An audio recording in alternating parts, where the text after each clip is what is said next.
বাসর রাতে ঢুকে জানতে পারলাম যার সাথে আমার বিয়ে হয়েছে সে আমার প্রেমিকা নয়, তার যমজ বোন। মানে, আমি তো তিন্নির কোনো যমজ বোনকে চিনি না।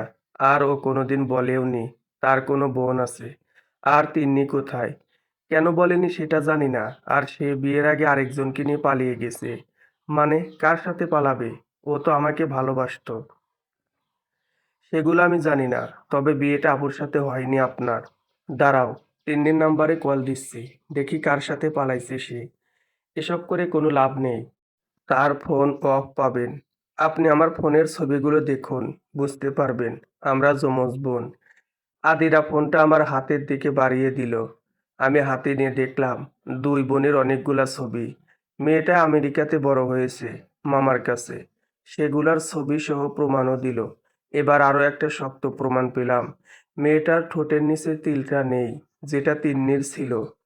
পৃথিবীতে এমন হতভাগা মানুষ কয়টা আছে কে জানে। 4 বছর প্রেম করলাম, বিয়েও ঠিক হলো তার সাথেই, কিন্তু সে পালিয়ে গেল। বিয়ে করলাম তার যমজ বোনকে। কেন পালালো তিন্নি? আর যদি পালানোরই ছিল, তবে বলে দিতে, আমি বিয়ে পর্যন্ত আসতামই না। মনের ভিতর হাহাকার আর কষ্টের কারণটা না হলেও পারতে। আজকে রাতটা নিয়ে কত স্বপ্ন দেখিয়েছিলে, মনে আছে? তুমি যেন পাশে বসে আছো, দেখতেও একই রকম, শুধু মানুষ দুইটা। কিভাবে মনকে বোঝাবো? যত সহজে বলা হচ্ছে পরিস্থিতির কথা, সত্যিই কি ততটাই সহজ? সেই মানুষটার মতো একই রকম দেখতে একটা মেয়েকে নিয়েই কাটাতে হবে সারা জীবন, অথচ তাকে কোনোদিন তিন্নি বলে ডাকতে পারবো না। মেয়েটার দিকে তাকালাম, দুজনের মধ্যে একটু পার্থক্য তো আছেই।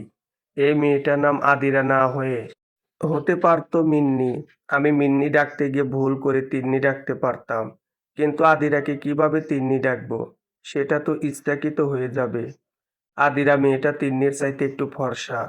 না, একটু না, বেশ অনেকটাই। আমেরিকায় থাকার কারণে এই পরিবর্তন। আপনি কিছু ভাবছেন? হ্যাঁ, ভাবছিলাম। কি ভাবছেন? আপনি রাজি এ বিয়েতে? হ্যাঁ। কোনো বয়ফ্রেন্ড ছিল না আপনার? ছিল। তার কি হয়েছে? সে 2 বছর আগে আরেকটা মেয়েকে বিয়ে করে ফেলেছে। ওহ, আচ্ছা। হি হি, আমার বয়ফ্রেন্ড ছিল না। আমেরিকাতে ছিলেন। আর কোনো বয়ফ্রেন্ড ছিল না? কেন? আমেরিকা থাকলে বয়ফ্রেন্ড থাকা আবশ্যক নাকি?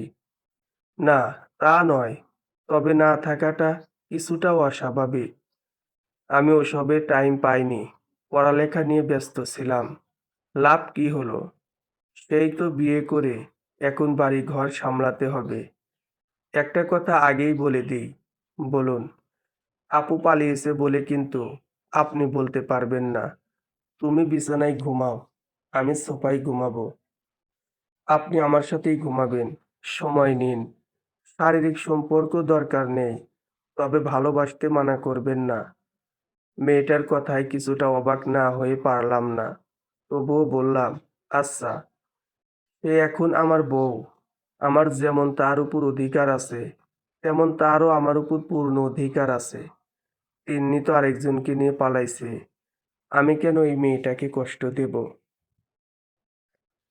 মেয়েটার দিকে ভালোভাবে তাকিয়ে বুঝতে পারলাম মেয়েটা মেকআপ করেনি। কৌতূহল হলো, কেন করেনি? আপনি সাজগোজ করেননি কেন? সময় কই? আব্বু এসে বলল, তোর বোন পালিয়ে গেছে। মান সম্মান বাঁচাতে হলে আমাকে এই বিয়েটা করতে হবে। আর এমনিতেও আমার মেকআপ করতে ভালো লাগে না।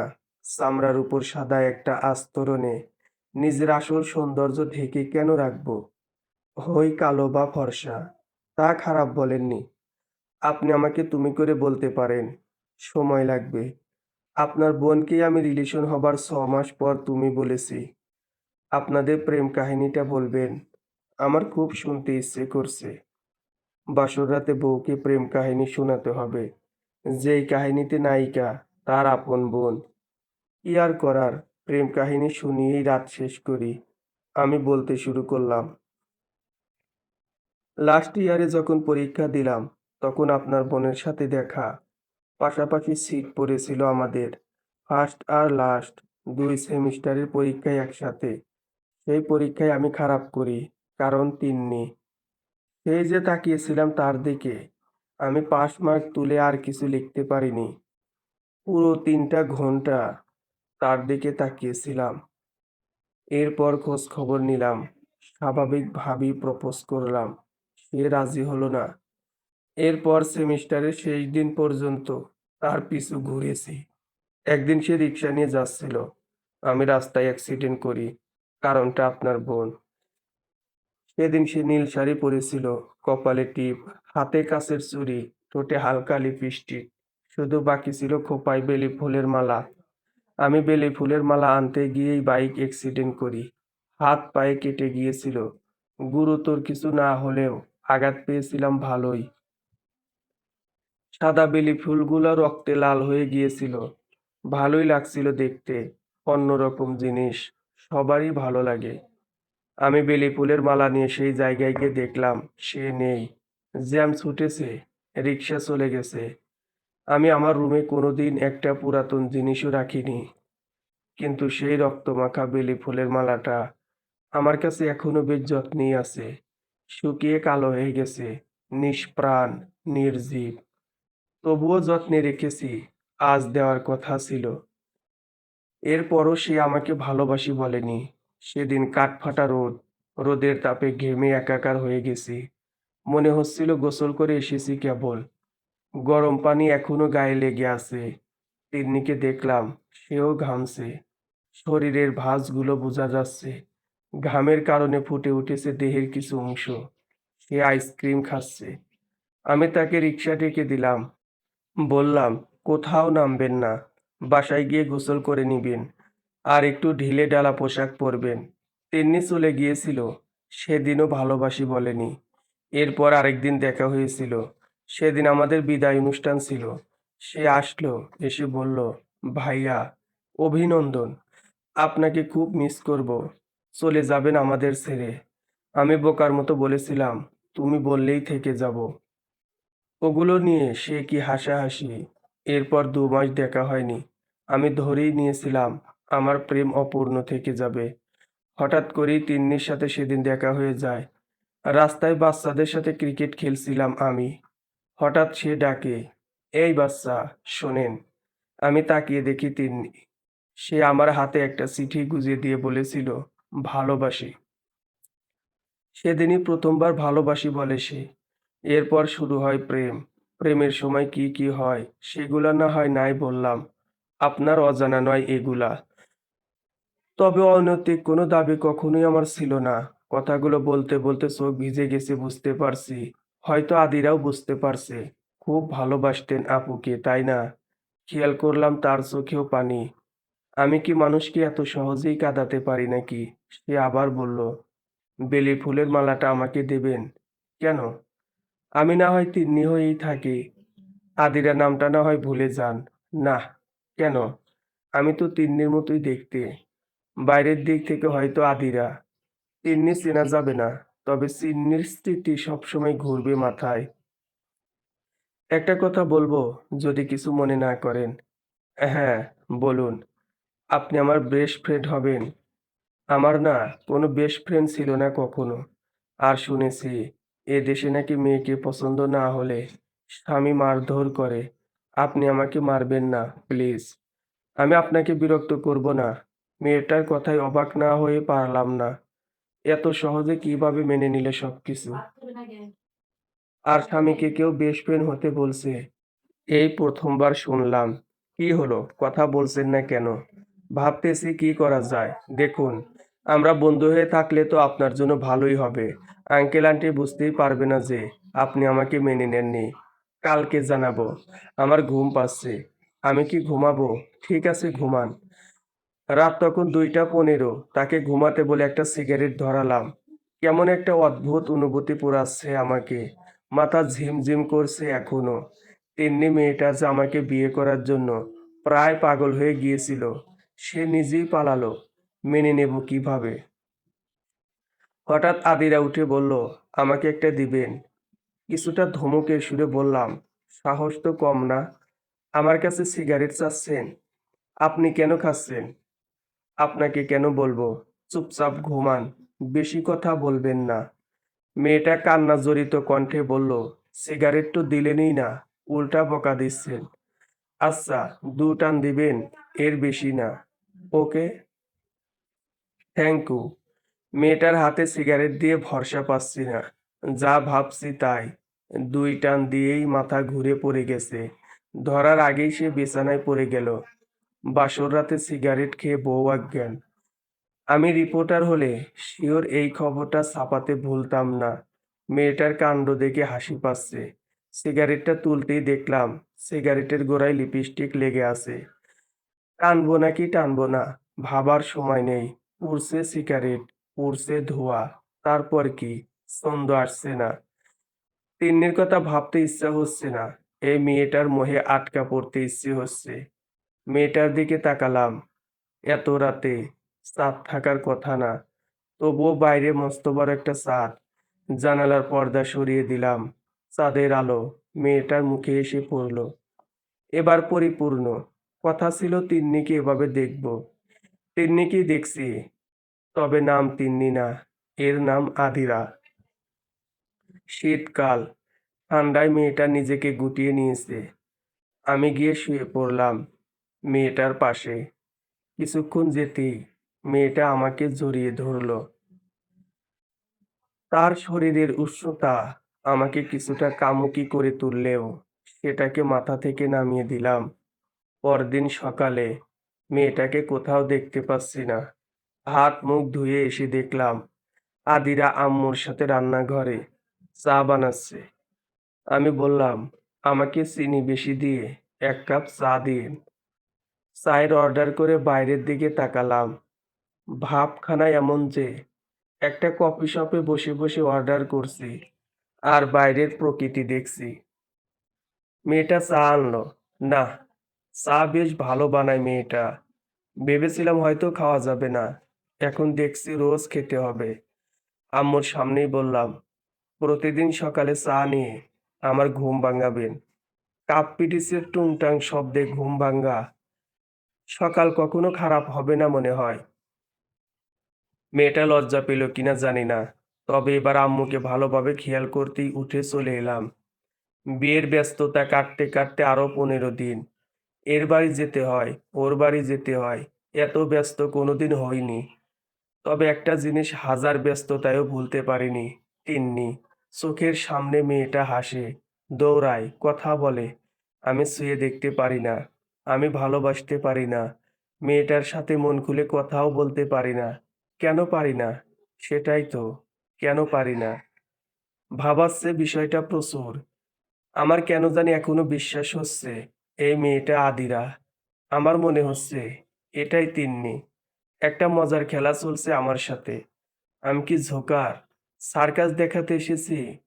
যদি কখনো এটা প্রমাণিত হয় এই মেয়েটাই তিন্নি, তবে মেয়েটাকে এতটা মারবো, আমি এতটাই মারবো যে মেরে প্রায় মারা যাবে, আবার বেঁচে ফিরবে। শুনছেন? জি বলুন। আপু কল করেছিল। মানে? তিন্নি, কই ফোন দিন, আমি কথা বলবো। আপু কোনো রিসিপশন থেকে কল করেছিল। ঠিকানা নেন। দরকার নেই। আপু আপনাকে কিছু বলতে বলেছে। বলবো? বলুন। আপু আপনাকে কোনো দিনও ভালোবাসেনি। তার আরো একটা রিলেশন ছিল হিমাদ্রি নামের এক ছেলের সাথে। তার সাথেই পালিয়েছে আপু। কোথায় আছে খোঁজ নিয়ে লাভ নেই, কারণ তারা আবার অন্য কোথাও যাচ্ছে।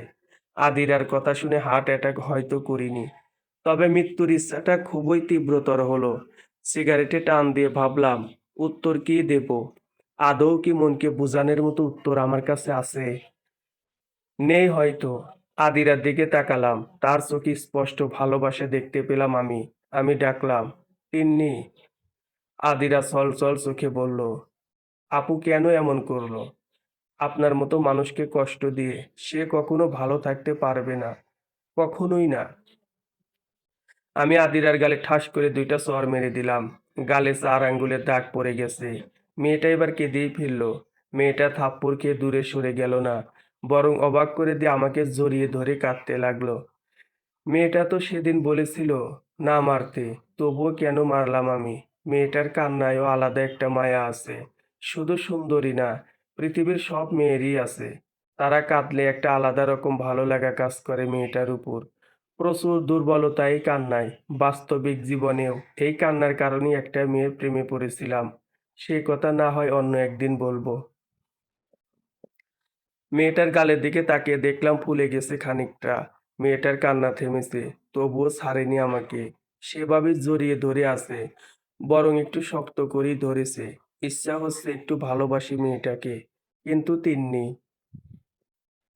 আমি তো তিন্নিকে ভালোবাসি। আদিরার থেকে নিজেকে ছাড়িয়ে নিলাম। মেয়েটার চোখের দিকে তাকাতেই সে চোখ নামিয়ে নিল। লজ্জা পেয়েছে খানিকটা। সরি, আমি আসলে মারতে চাইনি। আপনি বললেন তিন্নি কখনো ভালো থাকতে পারবে না, তাই রাগ উঠে গিয়েছিল। এত কিছুর পরও তিন্নির খারাপ চান না আপনি? কেন চাইবো? সে যে আপনাকে ধোঁকা দিল। দিলেই কি আমি তার খারাপ চাইবো? এটা ভালোবাসা না আদিরা। কাউকে ভালোবাসলে পুরোটা দিয়েই বাসতে হয়। সে থাকুক আর না থাকুক, খারাপ কেন চাইবো? সবসময় চাই সে ভালো থাকুক। মেয়েটা কিছুক্ষণ অবাক দৃষ্টিতে তাকিয়ে রইল আমার দিকে, তারপর বলল, আপনি আমাকেও একটু ভালোবাসবেন। বেশি না, তিন্নি আপুর অর্ধেক বা তারও অর্ধেক। উত্তর না দিয়ে চলে আসলাম। এটাই ভালো নয় কি? যখন উত্তর থাকে না তখন পালিয়ে যাওয়াই ভালো। মেয়েটাকে যত দেখছি ততই অবাক হচ্ছি। সেদিন সকালে দেখলাম আমার সিগারেটের প্যাকেটটা নেই। কোথায় গেল? খুঁজতে খুঁজতে রান্নাঘরে এসে দেখলাম মেয়েটা সিগারেটগুলা একটু একটু করে পোড়াচ্ছে। আমি বললাম, এ কি করছেন? সিগারেট কেন পোড়াচ্ছেন? চুপচাপ দেখুন কি হয়। কি হবে? সিগারেটটা পুড়ে যাচ্ছে। হ্যাঁ, ঠিক এভাবেই আপনার হৃৎপিণ্ডটাকেও পোড়াচ্ছে এই সিগারেট।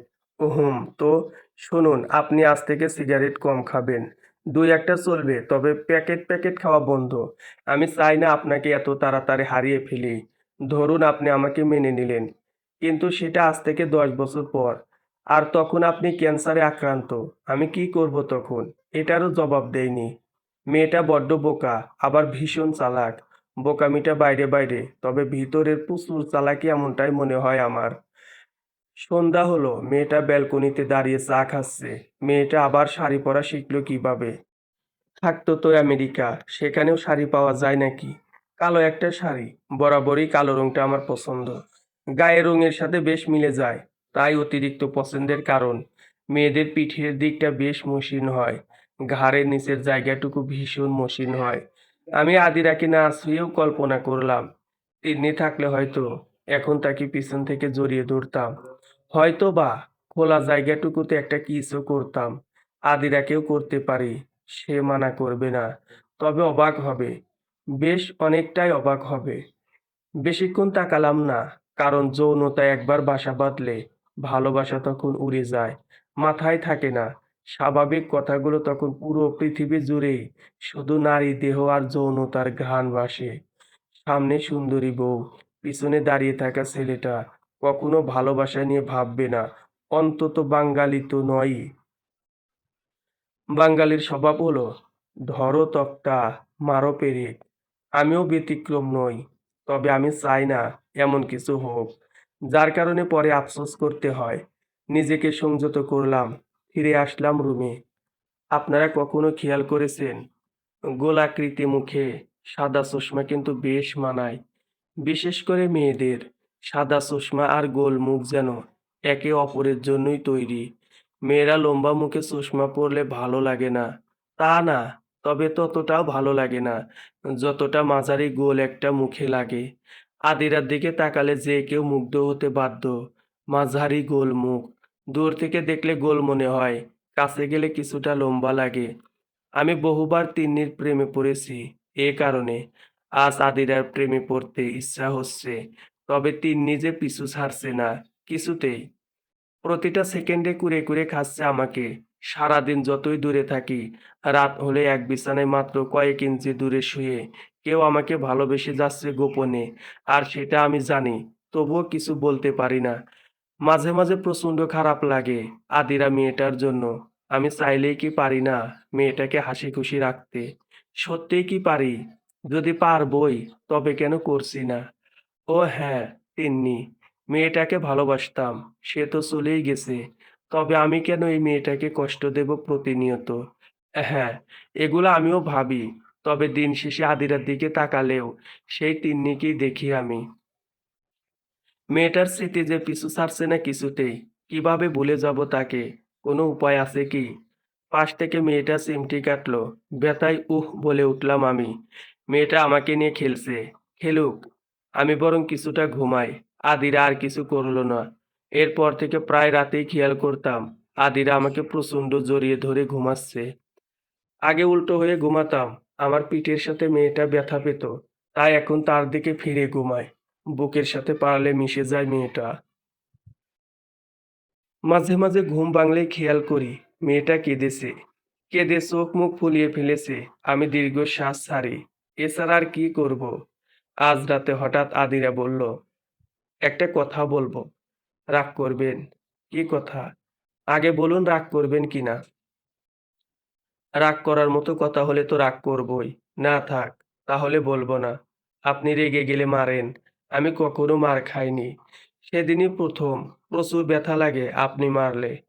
মেয়েটার কথায় না হেসে পারলাম না। মেয়েটা যেন মুহূর্তেই মন ভালো করে দিতে পারে। আবার চাইলেও ঝলমলে রোদের দিনেও আষাঢ়ের মেঘ জমাতে পারে। বলুন, কি বলবেন? রাগ করব না। আমি কি আপনাকে একটা কিস করতে পারি? প্লিজ। আমার খুব ইচ্ছা লিপ কিস করার। মেয়েটাকে কি আবার মারবো নাকি কিস করব? মনে হয় এবার আরো ২টা চড় বেশি মারা উচিত। কিস।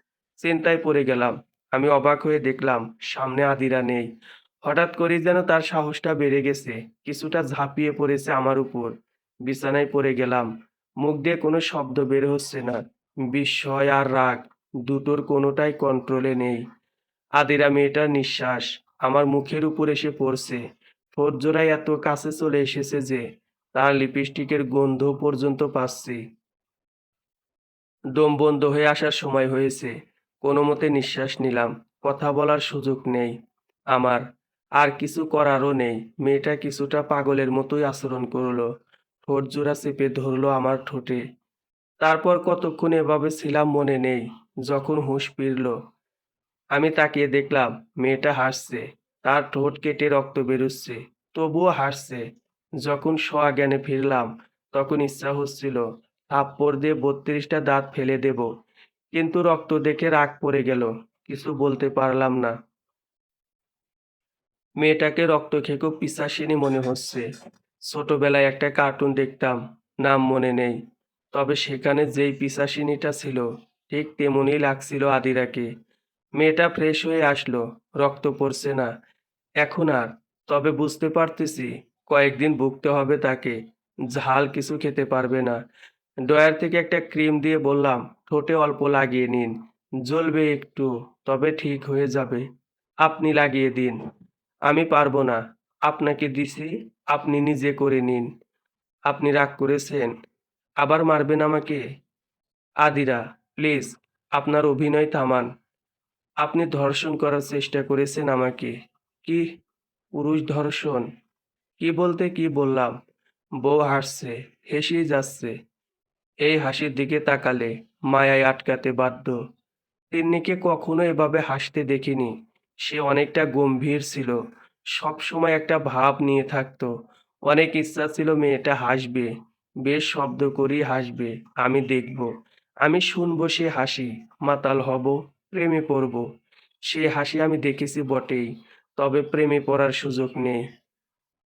কোথায় যেন পড়েছিলাম, যদি দেখিলে সুন্দরী নারীর অট্ট হাসি, পড়বে প্রেমে, সাজা যদিও হয় যাবজ্জীবন বা ফাঁসি। শুনছেন? অ্যাঁ? হ্যাঁ, বলুন। আপনি লাগিয়ে দেন না। ভীষণ জ্বলবে। আমি লাগাতে পারবো না। আরো কেটে যাবে চাপ লেগে। আচ্ছা, এদিকে আসুন। আমি মনে হয় আদিরাকে কাছে আসতে বলিনি। বলেছি আসো, আমার শরীরের সাথে মিশে যাও। সে এতটাই কাছে এসে দাঁড়ালো। আমি মাতাল হয়েছি। সত্যিই মাতাল হয়েছি। আমি দেখছি সামনে তিন্নি দাঁড়িয়ে। সে নিচের ঠোঁটটা এগিয়ে দিয়েছে আমার দিকে। গোলাপের পাপড়ির মতো ঠোঁট। চিকন ঠোঁটে লাল বর্ণ ধারণ করেছে। ঠোঁটে ক্রিম লাগাতেই মেয়েটা এমন একটা ভাব করলো যেন সে প্রচুর ব্যথা পেয়েছে। আমি সরে এলাম। এরপর কি হবে তা আন্দাজ করা কঠিন কিছু না। মেয়েটা একবার কিস করেছে, সাহস বেড়ে গেছে। এখন সুযোগ পেলেই করবে। মানুষ বলতেই এমন। একবার কোনো কঠিন কাজ করার পর সেটা এতটা সহজ মনে হয় যে তখন আমরা ভুলেই যাই কাজটা করা সত্যিই কতটা কষ্টের ছিল। আদিরার বাসা থেকে লোক এসেছে তাকে নিতে। একজনের দাড়ি সেই লম্বা, দাদু মনে হয়। আমি সেভাবে চিনি না। লোকটাকে সালাম দিলাম। তিনি জানালেন আমাদের নিয়ে যেতে চায়। 3 দিন তাদের বাসায় থাকতে হবে। আমি বুঝিয়ে বললাম আমি যেতে পারবো না। তারা দুপুরে খাওয়া দাওয়া করে আদিরাকে নিয়েই চলে গেল। যাক, কয়েকটা দিন শান্তিতে থাকতে পারবো। সেদিন রাতে ঘুমালাম, তবে মাঝরাতে ঘুম ভেঙে গেল। কই, আদিরা কই গেল? মেয়েটা তো আমাকে জড়িয়ে ধরে ঘুমায়। আজ কই সে? কিছুক্ষণ ভাবলাম, আদিরা কোথায় গেল? মাঝরাতে ঘুম ভেঙে গেলে অনেক কিছু মনে থাকে না। তেমনটাই হয়েছে। প্রায় মিনিট পাঁচেক ভাবার পর মনে হলো আদিরাকে তো পাঠিয়ে দিয়েছি দুপুরে। কিছুটা হাসলাম, কিছুটা ভাবলামও, মেয়েটাকে কি সত্যিই ভালোবেসে ফেললাম নাকি? সে রাতে আর ঘুম হলো না। সকাল হতেই কেন জানি আমি চাইছিলাম আদিরা মেয়েটা আসুক, আজই চলে আসুক, আজকে রাতে আবার জড়িয়ে ধরে ঘুমাক। আমি মেয়েটার আশেপাশে থেকেও একটু লুকিয়ে থাকি। হঠাৎ আদিরাকে নিচে দেখলাম, সে আসছে। বেশ তাড়াহুড়ো করেই আসছে এদিকে। আমি জানি না কেন আদিরাকে দেখে অনেকটা খুশি হয়েছিলাম। মেয়েটা রুমে আসতেই আমাকে জড়িয়ে ধরলো। জড়িয়ে ধরেই কাঁদতে লাগলো। এতটা শক্ত করে সে এর আগে কখনো ধরেনি আমাকে। তবে কান্নার কি কারণ? আদিরা, চুপচাপ। আদিরা, কি হয়েছে? কাঁদছেন কেন? এবারও চুপ। এবার বেশ ধমকের সাথেই বললাম, আপনি বলবেন নাকি চর মারবো আমি? আদিরা কান্না থামিয়ে বলল, আচ্ছা, আপনি তিন্নি আপুকে পেলে আমাকে ছেড়ে দেবেন, তাই না? হঠাৎ এই প্রশ্ন। বলুন, ছেড়ে দেবেন কিনা? জানি না। তিন্নি আপু কল করেছিল, আপনার সাথে দেখা করতে চাই সে। ঠিকানা রাতে পাঠাবে বলেছে। আর বলেছে আপনাকে নাকি একাই যেতে হবে। আপনি কি আমাকে রেখে আপুকে নিয়ে পালিয়ে যাবেন? আদিরার কথার উত্তর কি দিব ঠিক বুঝতে পারছি না। একটু আগেও ভাবছিলাম হয়তো মেয়েটাকে একটু ভালোবাসা দরকার। আবার মাঝখানে তিন্নি চলে আসলো। আদিরা মেয়েটা সারাদিন আমার কাছে কাছে থাকলো। কোনো কারণ ছাড়া এসে জড়িয়ে ধরলো, কাঁদলো, আবার হাসলো। আমি না চাইতেও সে চা নিয়ে আসলো। কেন জানি মনে হচ্ছিল কালকে কিছু খারাপ হতে চলেছে। আদিরাকে ভালোভাবে লক্ষ্য করলাম, কিছু লুকাচ্ছে সে। আজ কথা বলেনি খুব একটা। সেই সকালে একবার বলেছে, আর মাঝে মাঝে কিছু লাগবে কিনা সেটা জিজ্ঞেস করেছে। আমি মেয়েটাকে কাঁদাতে চাই না, সত্যি চাই না। মেয়েটার হাসিটা সুন্দর, বেশ চকচকে সাদা দাঁত। হাসি থেকে মুক্তা না ঝরলেও মুক্তার মতোই ঝিকমিক করে। মেয়েটাকে একটু ডাকা দরকার, কারণ আগামীকাল কি হবে সেটা আমি নিজেও জানি না। হয়তো তিন্নিকে সামনে পেলে নিজেকে সামলাতে পারবো না। মানুষের জীবন চক্র কত অদ্ভুত, তাই না? কখনো ঘন কালো মেঘ কাটিয়ে রোদ ওঠে, আবার কখনো ঝুম বৃষ্টি নামে, কখনো বা ঝলমলে রোদের দিনেও ঝুপঝাপ বৃষ্টি এসে প্রকৃতিটা ঠান্ডা করে দিয়ে যায়। আমার জীবনেও একটা বৃষ্টির দরকার, একটা ঠান্ডা স্বাভাবিক জীবন দরকার। আর আলো আঁধারের খেলা থেকে বেরোতে সত্যি একটা ঝুম বৃষ্টির দরকার। তিন্নি নাকি আদিরা, প্রশ্নটা নিজেকে যতটা ক্ষতবিক্ষত করেছে, ওই বৃষ্টির ফোঁটায় সেটা মিশে যাওয়া দরকার। আর দরকার কষ্টগুলো ধুয়ে যাওয়ার। আসলে এই সময়টাও স্বাভাবিক। মানুষ স্বাভাবিক বিষয়গুলো নিয়ে ভাবতে ভাবতে সেটাকে অস্বাভাবিক করে তোলে। কাল হয়তো দেখা যাবে যেটা নিয়ে এত ভাবছি সেটা হলোই না। বিকেল হলো। বিকেলটা বরাবরই আমার ভালো কাটে। অতিরিক্ত খারাপ দিনেও বিকেলটা ভালো কাটে আমার। আমি জানি আজকের বিকেলটাও ভালো কাটবে। এখনো একটা রাত, একটা দিন। আগামীকাল বিকেলে হবে ফয়সালা। পরের দিনগুলা কার সাথে থাকবো সেটার। আমার সামনে যদি আদিরা আর তিন্নিকে বেছে নিতে বলা হয়, আমি হয়তো তিন্নিকেই বেছে নেব। তবে আদিরা মেয়েটা কষ্ট পাবে, ভীষণ কষ্ট পাবে। মেয়েটা খুব বোকা। বোকা না হলে কেউ প্রাক্তনের কাছে যেতে বলবে বিয়ের পরও? কেন জানি মেয়েটাকে আমার ভালোবাসতে ইচ্ছে হয়। ইচ্ছে হয় এলোমেলো চুলগুলো গুছিয়ে খোঁপায় একটা বেলি ফুলের মালা পরিয়ে দিই। আবার মন বাধা দেয়। সে বলে তিন্নির কি হবে তাহলে? ভালোবাসিস না তিন্নিকে?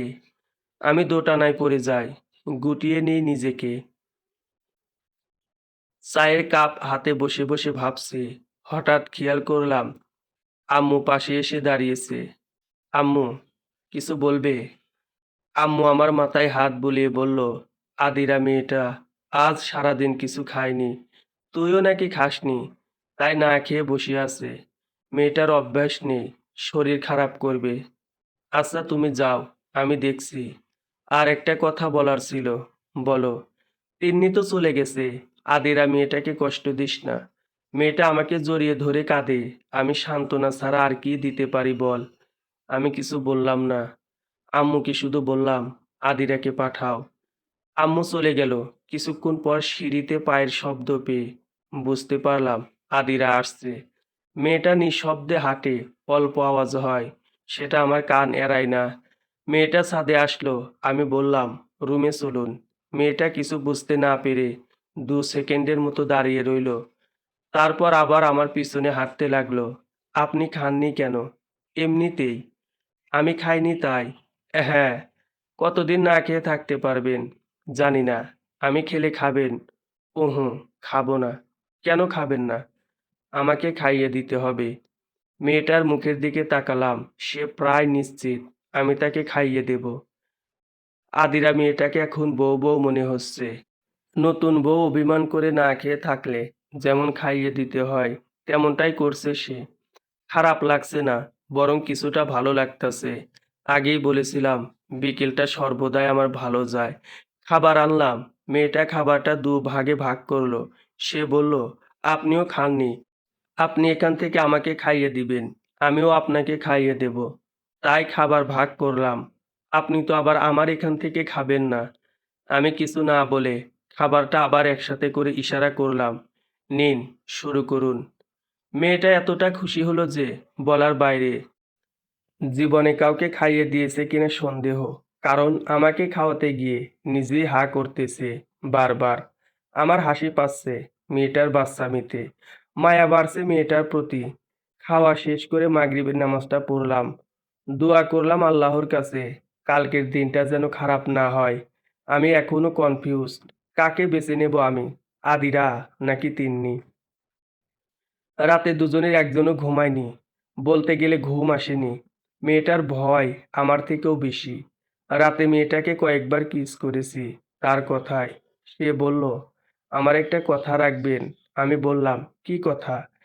সে বলল, আজ আমি যতবার চাইবো আমাকে কিস করবেন। আপনি কাল থেকে জানি না আর আমার সাথে থাকবেন কিনা, আমার ইচ্ছাটা পূরণ করবেন। শুধু কি তার ইচ্ছা পূরণ করতেই করেছি, নাকি নিজেরও কিছুটা ইচ্ছা ছিল? কিছু না, অনেকটাই ছিল। আদিরা মেয়েটা ভয়ানক রকমের মায়াবী, মায়ায় আটকা পড়ে গিয়েছি যে। এখন কত শত ভুল করব মেয়েটার জন্য। সারা রাত ভেবেছি, একবার আদিরা, একবার তিন্নি। অতীত ভাবলে তিন্নি মেয়েটার কথা ভাবলে আদিরাকে ভাবতে ইচ্ছে হয় না। আর আদিরার কথা ভাবলে, তার পাগলামিগুলাকে মনে করলে তিন্নির কথা ভাবতে ইচ্ছা করে না। ইচ্ছা অনিচ্ছা তিন্নি আদিরার দোটানা আর বেলি ফুলের মালাটা নিয়ে গন্তব্যের দিকে রওনা দিলাম। বিকেলে যেতে বলেছে তিন্নি, আদিরা সেটাই বলল। ঠিকানা খুঁজতে খুঁজতে পৌঁছালাম। রেল স্টেশন থেকে কয়েক মিনিট হাঁটলে সামনে যমুনা নদী। সেই নদীর ধারে কাশফুল হয়েছে প্রচুর। সাদা সাদা কাশফুলগুলোকে গভীরভাবে দেখলে মনে হবে এ যেন কাশফুল নয়, মেঘ। কোথাও কেউ নেই, আমি একা দাঁড়িয়ে আছি। ঘন্টা খানিক হলো, তিন্নি কি তবে আসবে না? হঠাৎ একটা মেয়ে আসলো। না, তিন্নি না, তবে আমার দিকেই আসছে। রামিম? হ্যাঁ, কিন্তু আপনি চিনবেন না, তিন্নি আপু ডেকেছিল আপনাকে। হুম। তিন্নির কথা শুনে ভিতরে ভয় লেগে গেল। কোথায় সে? তিন্নি কই? সে আছে হিমবাইয়ার সাথে। তাহলে আমাকে এখানে ডাকার কারণ কি? এই চিঠিটা আপনাকে তিন্নি আপু দিয়েছে। আমি কাঁপা কাঁপা হাতে চিঠিটা নিলাম। ভয়, উত্তেজনা আর চিঠিটাই যেন প্রাণ কেড়ে নেবে, আর বাড়ি ফেরা হবে না। চিঠিটা পড়তে শুরু করলাম। প্রিয় রামিম, তোমার সামনে দাঁড়ানোর যোগ্যতা আমার নেই, তাই চিঠি লিখলাম। জানি তুমি রেগে আছো। আমি কখনোই তোমাকে বোঝার চেষ্টাও করিনি। তবুও আমার সব আবদার মেনে নিয়ে তুমি ছিলে। শেষমেশ বিয়ে পর্যন্তও চলে আসলে। আমি তোমাকে ইগনোর করতাম, মনে আছে? আমি চাইতাম তুমি চলে যাও, কিন্তু তুমি যাওনি। শত কষ্টের পরও তুমি থেকেছো আমার সাথে। কিন্তু এত কিছুর পরও আমি তোমাকে ভালোবাসতে পারিনি। কারণ হিম ভাই, লোকটা প্রচণ্ড ভালোবাসে আমাকে, জানো তো? হয়তো তোমার চাইতেও বেশি। তোমার সাথে রিলেশনের ২ মাস পরেই তার সাথে পরিচয়। পাশের বাসাতেই থাকতো। সেখানে আমার বান্ধবী থাকতো। আমি রোজই যেতাম। ছেলেটা আমাকে গিটার বাজানো শেখাতো, ঘুরতে নিয়ে যেত, আরো অনেক কিছু। যেগুলা তুমি কখনো পারোনি। কারণ তোমার বাসা আমার বাসা থেকে দূরে। আর তোমার সাথে তো তেমন দেখাই হতো না। আর এদিকে হিম ভাই রোজ রাতে ছাদে আসতো। কত রাত একসাথে কাটিয়েছি দুজনে, হিসেব নেই। তুমি চাইলেও যেগুলা পারতা না। আব্বুকে বলেছিলাম, সে মানেনি হিমবাইকে, তাই পালিয়ে যাওয়া। ভাবছো তাহলে বিয়ে পর্যন্ত কেন আসলাম? আমি তোমাকে ভালোবাসতে পারিনি কখনো, কিন্তু এটাও কখনো চাইনি তুমি খারাপ থাকো। আমি পারিনি, তাই আদিরাকে দিয়ে গেলাম। মেয়েটাকে ভালোবেসো। আমি জানি না কেন, জানি আমি তোমাকে খুব মিস করি। তোমাকে কখনো ভালোবাসিনি, তবুও আজ ভীষণ মিস করছি। ভালো থেকো, আর তিন্নি নামটা ভুলে যেও। ইতিমধ্যে চিঠিটা ভিজে গেছে প্রায়। পাশের মেয়েটা কখন চলে গেছে খেয়ালই করিনি। আমি স্পষ্ট দেখতে পাচ্ছি তিন্নি হাঁটছে, পাশে আমিও হাঁটছি। হাতে হাত রেখে খুব কাছাকাছি হাঁটছি। শেষটা এমন চাইনি। ছেলেরা নাকি কাঁদে না। ছেলেরা এমন গোধূলির সময় নিরিবিলি পরিবেশে কাঁদে। মেয়েদের মতো সবার সামনে কাঁদতে পারে না। আমার মাঝে এতটাই কমতি ছিল। তুমি বলতে পারতে আমাকে, আমার আকাশটা আজ বিষণ্ণতায় ঘেরা, বৃষ্টি নামবে না, মেঘ জমে চারপাশটা অন্ধকার করে রাখবে। বৃষ্টি কি তবে আর আসবে না? আসবে। আদিরা মেয়েটার ভালোবাসায় এই মেঘও কেটে যাবে। প্রচণ্ড জোরে বৃষ্টি নামবে। সেই বৃষ্টিতে ধুয়ে যাবে তিন্নি। আমি বেলি ফুলের মালাটা আদিরার খোঁপায় পরিয়ে বলবো, ভালোবাসি, ভালোবাসি, ভালোবাসি। সমাপ্ত। গল্পটি কেমন লাগলো কমেন্ট করে জানাবেন। এরকম সুন্দর সুন্দর গল্প পড়তে চ্যানেলটি সাবস্ক্রাইব করে পাশে থাকবেন। ধন্যবাদ।